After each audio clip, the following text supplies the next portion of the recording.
Hey guys, it's Molly. Welcome back to my channel. Today I wanted to talk about a case that I've been following literally since the beginning, and it is the case of the Idaho 4. The reason I wanted to talk about it this week is because it is around the 2-year anniversary of the case. This happened in Moscow, Idaho, at the University of Idaho in November of 2022, and the victims, there were 4 of them, and they all lived in a house together right off of the University of Idaho campus. And in the house there were actually 5 roommates. Just to kind of start off with the victims, because I think that they deserve some explanation as well, because in the end these are all victims and they deserve to be remembered. 4 of them. There was Ethan Chapin, who was a freshman, Xana Kernodle, who was a junior. The 2 of them were dating. Kaylee Gonzalez and Madison Mogan were both seniors. Them 2 were best friends. So Maddie and Kaylee met in middle school and they just instantly hit it off. They actually wrote a paper and proposal to their parents to go to the same high school together, and then they ended up going to the University of Idaho together, and that's just kind of how they were. They were really just tied together at the hip. Maddie was super smart and she was really good in her academics. She made the dean's list every semester, and she was also in the sorority Pi Beta Phi, and she also did have a boyfriend at the time named Jake, and she didn't really know what she wanted to do after college, but one thing she did know for certain was that she wanted to be near her best friend Kaylee. So moving on to Kaylee. Kaylee was raised in Rastrom, Idaho, and she was known as the planner of her family. She kind of just had a plan for all their vacations and what they were going to do, and she knew that they had to make a lot of memories. Her family describes her as social, goofy, and she loved fashion. They also say that she worked hard to get what she wanted, and she was adamant about proving that girls could do anything that boys could do.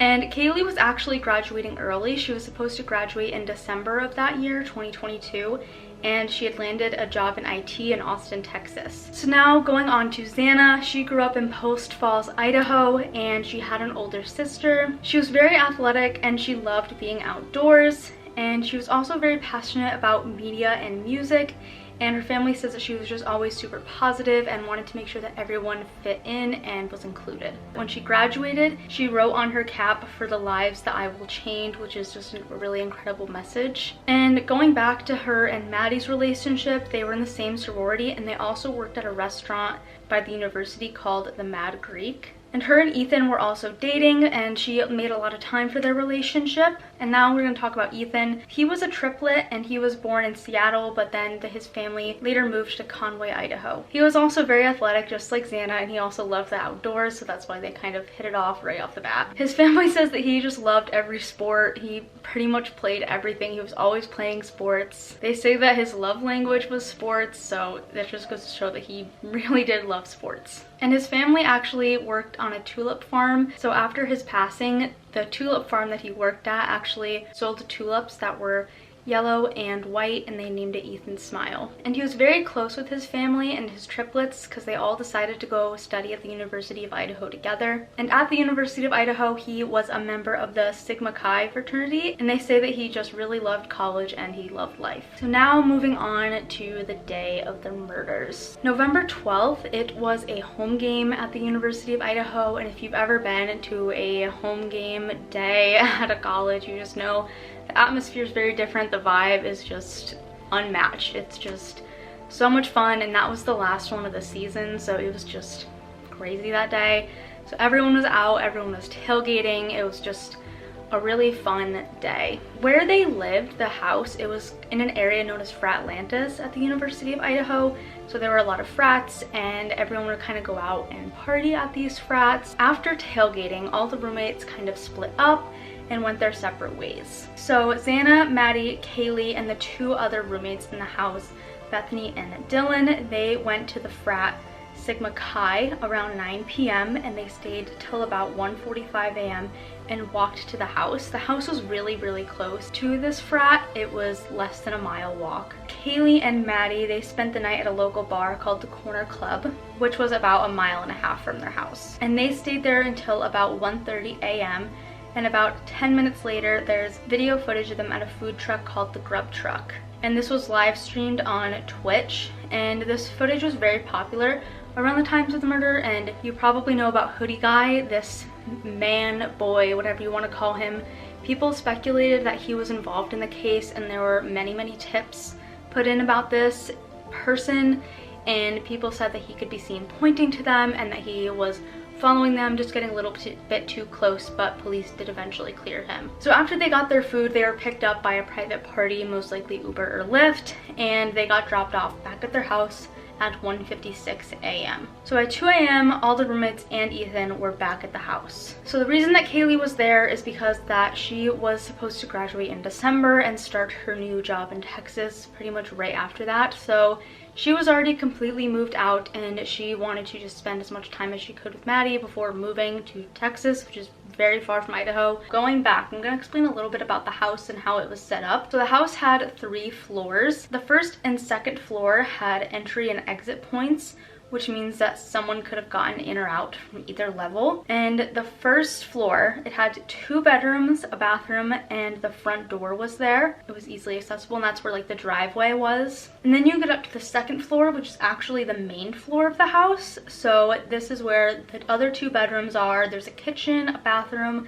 and a living room, and this could be accessed through a slider, and that also led to a patio. And this level is occupied by roommates Dylan and Xana, and this is also where Ethan was staying. He was staying in Xana's bedroom. And then you get to the stairs, which lead to the third floor, which had 2 bedrooms.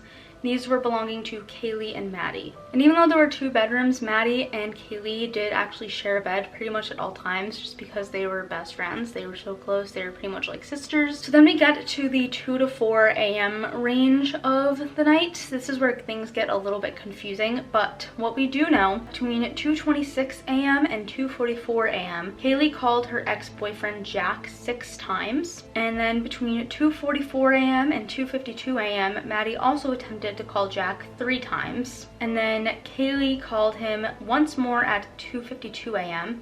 So 10 times in total they tried to call him. But there are many reasons that people speculate he was called. There's no definitive answer to this, but he has been cleared by police, so he is not a suspect in the case. Xana did receive a DoorDash order around 4 a.m., and it's believed that the murders were completed between 4 a.m. and 4:25 a.m. So the 2 surviving roommates, Bethany and Dylan, had returned home by 1 a.m. Probable cause in the affidavit said that one surviving roommate stated that she was sleeping on the 2nd floor, the same floor as Xana and Ethan, and she woke up to what sounded like Kaylee and her dog. The roommate also later said that she heard her roommate saying something along the lines of "there's someone here." She also said that she believed that this was said by Kaylee, but then investigators also believe that this might have been Xana speaking, because there was a forensic download of her cell phone which showed that she was on TikTok at 4:12 a.m. So then the surviving roommate said that she opened her door twice within a short period, and at the second time she heard crying coming from Xana's room, and then she heard a male voice say, "It's okay, I'm going to help you." There were also security cameras around the home that picked up sounds of whimpering, a loud thud, and a dog barking. They believe that the dog barking was Kaylee's dog, and this all started around 4:17 a.m. So then Dylan, the surviving roommate, opened her door a 3rd time, and she saw a man in black clothing wearing a mask, and she said that she did not recognize this man. She said that he walked past her and used a sliding glass door to exit. Surviving roommates told officers she woke up around 4 a.m. and heard what she thought was crying from Kernodle's room. At about 4:17 a.m., a security camera about 50 feet from the wall of Kernodle's bedroom picked up distorted audio of what sounded like a whimper, followed by a loud thud and a dog barking. The roommate says she opened her door and saw a man in black clothing and a mask. Court documents say the man walked by her and out a back sliding glass door. She then locked herself in her room. Then the next morning, her and the other roommate called friends to the residence because they believed that the 2nd floor victims were unconscious. So they called their friends over and they called 911. This was at 11:58 a.m. So obviously when 911 arrived, they discovered this was way more than just an unconscious person. So they pronounced all 4 of them dead on the scene. And then a text immediately went out to all the students of the University of Idaho telling them to shelter in place. This early edition of the Sunday News at 5, I'm Doug Petcash. We begin with breaking news out of North Idaho. Students at the University of Idaho were asked to shelter in place earlier today. The University of Idaho says Moscow police are investigating a homicide on King Road, which, as you can see, is very close to campus. They say police don't have a suspect yet.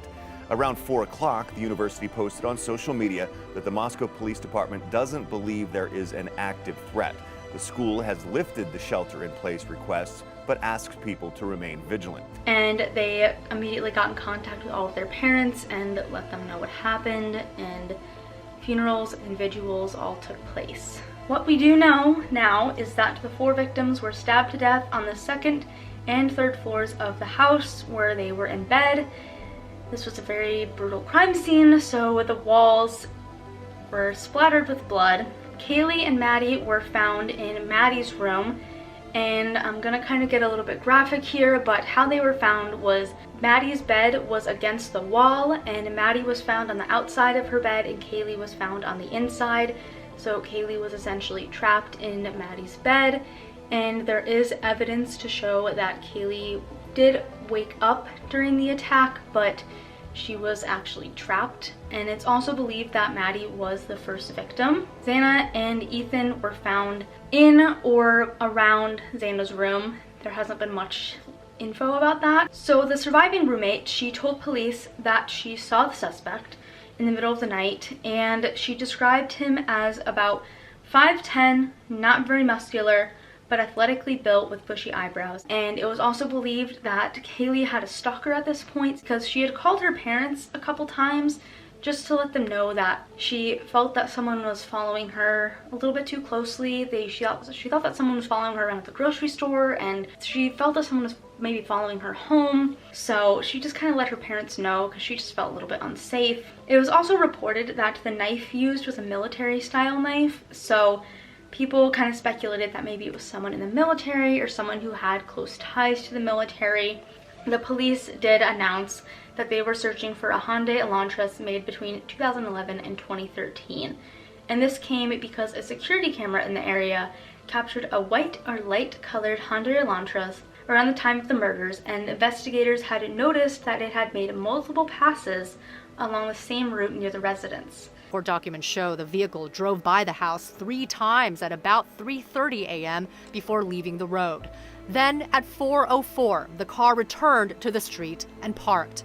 The car then leaves the street at a, quote, high rate of speed at about 4:20 a.m. So then investigators in Pullman, Washington began an investigation into a car belonging to PhD student and teaching assistant Brian C. Koberger, who drove it with his father home to the Pocono Mountains of Pennsylvania for the holidays. So then Koberger was pulled over twice within a 35-mile radius by Indiana State Police on Interstate 70 for tailgating. But police pulled him over a couple times just to see if he had any defensive wounds, and this was very deliberate. In this December 15th dashcam video provided to 13 News by the Hancock County Sheriff's Department. Hello, how you doing? How y'all doing today? A deputy pulls over Brian Koberger, the man accused of killing 4 Idaho college students. Koberger's father in the passenger seat. The deputy asks for his driver's license. He was right up on the back end of that van, pulled you over for tailgating. Koberger's father tells the deputy they're driving from Washington State, where Koberger was a grad student. In a conversation he mentioned it was the scene of a shooting. And then investigators obtained cell phone data that showed Koberger's phone stopped connecting to the network at 2:47 a.m. in Pullman on November 13th, and then it reconnected again at 4:48 a.m. near Blaine, Idaho. And then cell phone data also shows that his phone utilized a cell tower near the home around 9 a.m. on November 13th, which was 5 hours after the killing, which may show that he went back to the scene of the crime just to kind of relive it. So then police ensured that he made it to Pennsylvania, and they kept an eye on him until they had enough information to make an arrest on him. And they just kind of watched him, and they saw that he was wearing surgical gloves and cleaning the interior and exterior of his car. And he was also seen taking his own trash out and putting it in a neighbor's trash can. So then police got the DNA that they needed. They got this from a knife sheath that was left at the crime scene. It was left next to Maddie's body, and it was left on like the button of it. So then they got trash from Brian's father, and they tested it against the knife sheath DNA, and the results identified a male not excluded as a biological father of the suspect, and it said that at least 99.998 of the male population would be excluded from being the suspect's father. So in other words, it is at least 99.998% likely that the DNA on the knife sheath was a match for Brian Koberger. Trash ending up being key in the case. police linking Kohberger to the murders by collecting his father's DNA from trash outside the family home and matching that to DNA they say they discovered on the button snap of a knife sheath that was on the bed next to the body of victim Madison Mogen. So this made it possible for authorities to search the home of Bryan Kohberger. According to authorities, a search of the home where Bryan Kohberger was arrested revealed a knife, a pistol, and a black face mask, as well as ID cards inside a glove inside a box. But then on December 30th, 2022, suspect Bryan Kohberger was arrested in Monroe County, Pennsylvania. In conjunction with the Pennsylvania State Police, the Federal Bureau of Investigation, detectives arrested 28-year-old Bryan Christopher Kohberger in Albrightsville, Pennsylvania, on a warrant for murders of Ethan, Zana, Madison, and Kaylee. A criminal complaint was filed yesterday here in Latah County, charging the defendant, Mr. Kohberger, with 4 counts of first-degree murder, in addition to felony burglary, which involves entering the residence with the intent to commit the crime of murder. These murders have shaken our community, and no arrest will ever bring back these young students. However, we do believe justice will be found through the criminal process. And it's also important to note that a special emergency response team, also known as CERT, used a tactic called the dynamic entry to make his arrest. And this is only used in high-risk situations, and it took over 50 law enforcement personnel to make sure they got him without incident. And once he was brought to Monroe County Correctional Facility, he remained in custody and he was on suicide watch until his extradition. The suspected University of Idaho murderer will appear in front of a judge and the world today in Monroe County, Pennsylvania. 28-year-old suspect Bryan Christopher Kohberger will appear this afternoon at an extradition hearing. As Long Crime Network reported, Kohberger was arrested in the early morning hours of Friday at his parents' home in Albrightsville, Pennsylvania. There's a jury trial scheduled for August 11th, 2025 in Boise, Idaho. And this is important to note, he has waived his rights to a speedy trial. And after his arrest, investigators searched his apartment in Pullman, Washington, and they exited with several boxes of evidence. It took a while for it to come out, but inside of his apartment, they found nitrate type black glove, 1 Walmart receipt with 1 Dickies tag, 2 Marshall's receipts, a dust container from a Bissell Power Force vacuum, 12 possible hair strands, 1 Fire TV stick with a cord and plug, 1 possible animal hair, and it's speculated that it might be from Kaylee's dog, 1 computer tower, 1 collection of a dark red spot, 2 cuttings from an uncased pillow with reddish brown stain, and 1 top and bottom of mattress covers. And now we're going to talk a little bit about Bryan Kohberger. So Bryan Kohberger was born on November 21st, 1994 in Albrightsville, Pennsylvania, and he attended Northampton Community College in Tannersville, and he earned an associate degree in psychology in 2018. He then received a Bachelor of Arts in 2020 and a Master of Arts in 2022 in criminal justice from DeSales University. And then in 2022, he moved to Washington State to pursue a PhD at the University of Washington. At the time of the killings, he was a doctoral student in criminology, and he had completed his first semester there 9 days before his arrest. And less than 2 weeks before the murders, faculty members met with him to discuss his behavioral concerns and his conduct. He had some issues against women. He was terminated from his teaching assistant role on December 19th, with the decision being based on his unsatisfactory performance as a teaching assistant, including his failure to meet the norms of professional behavior and his interactions with the faculty, and sexism and being rude to women, including students. That's very interesting, considering 3 of the 4 victims were women, and it's very likely that he targeted at least one of them.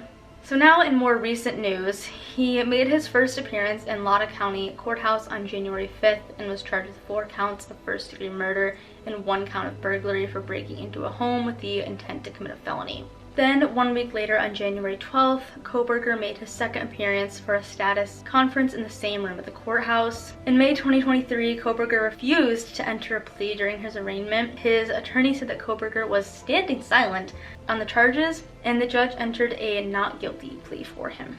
Then on June 26th, the Latah County Prosecutor's Office announced that they were seeking the death penalty. Tonight, the grieving father of 21-year-old Kaylee Gonzalez, killed last November along with 3 other University of Idaho students, reacting to the prosecution's decision to pursue the death penalty against her alleged killer.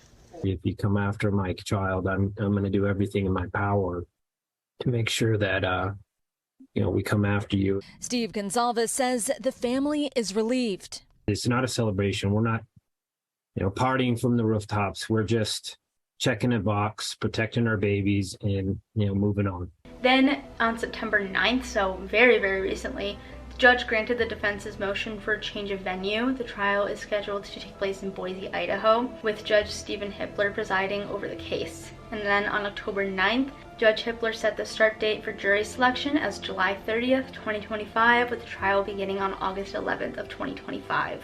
So this is still going to be going on up until next year. And the trial, I think, is probably going to take a very long time because I still think there's so much evidence that they haven't even released yet. The knife is really the only piece of evidence, and they haven't even found the knife. Like, they really only have the knife sheath. I just don't even know how this trial is going to go, but I'm very intrigued to know how it's going to go. Also, if you don't know, the house was demolished, and there are a lot of mixed feelings on that. I do think it's very interesting that they demolished the house before the trial has begun. Could be so much evidence in that house, but it does give me hope that they got all the evidence, or at least that they're confident that they got all the evidence out of that house. I just do think it's really interesting. Let me know if there's any other cases that you guys want to see. I do have a couple in mind. I hope you guys enjoy, and let me know your thoughts, and I will see you guys soon with another new video. Bye!